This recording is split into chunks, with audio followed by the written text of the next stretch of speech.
There's a local author here in Columbia who writes mystery novels, and her subject matter involves locations right here in South Carolina. Our Chris Delkamp has the story. If this story were a book's preface, I'd tell it like this.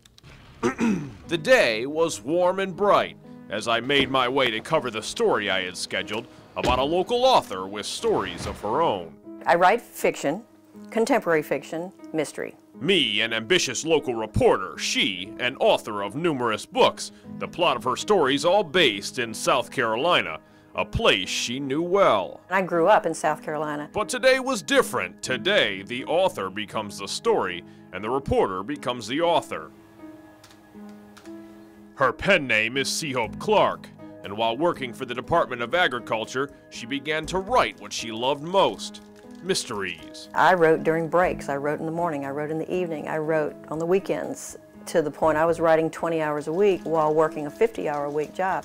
After 25 years, she retired but shelved her mystery novel pet project and started writing freelance, all the while honing her storytelling talents, finally circling back to her book years later. I pulled it down, and after 4 years realized that was the most horrible writing.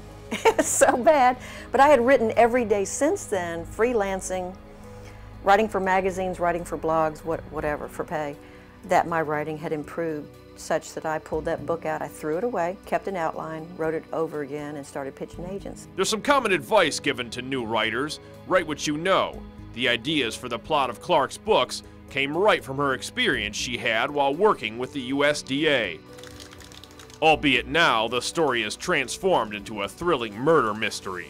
I used what I learned from the government and morphed it into fiction. She looks to her husband, a former investigator with a smooth southern draw, to proof some of the technical lingo in her novels. Assuming this is a murder, she added, which we cannot say yet, but we've got to determine identity ASAP to start putting these pieces together. Does that logic work? Okay. He's a mild-mannered fellow whom she met when he was the lead investigator in the case that would later become the plot of her first book, Low Country Bribe. She's written 8 books in total, spending full-time hours toiling away here in her home office. Scribbled notes, reminders, and ideas scattered purposefully where they can be seen later, giving way to the next novel idea.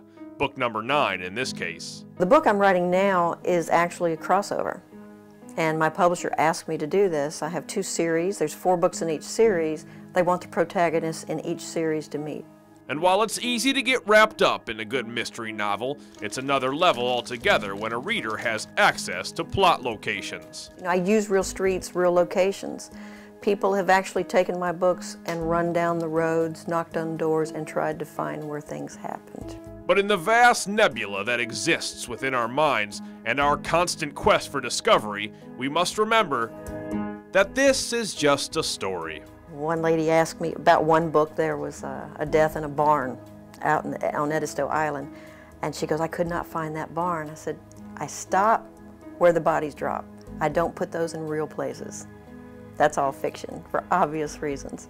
And alas, I am just a journalist, telling a tale taken from the perspective of someone else and making the story my own. Chris Delkamp, News 19, WLTX.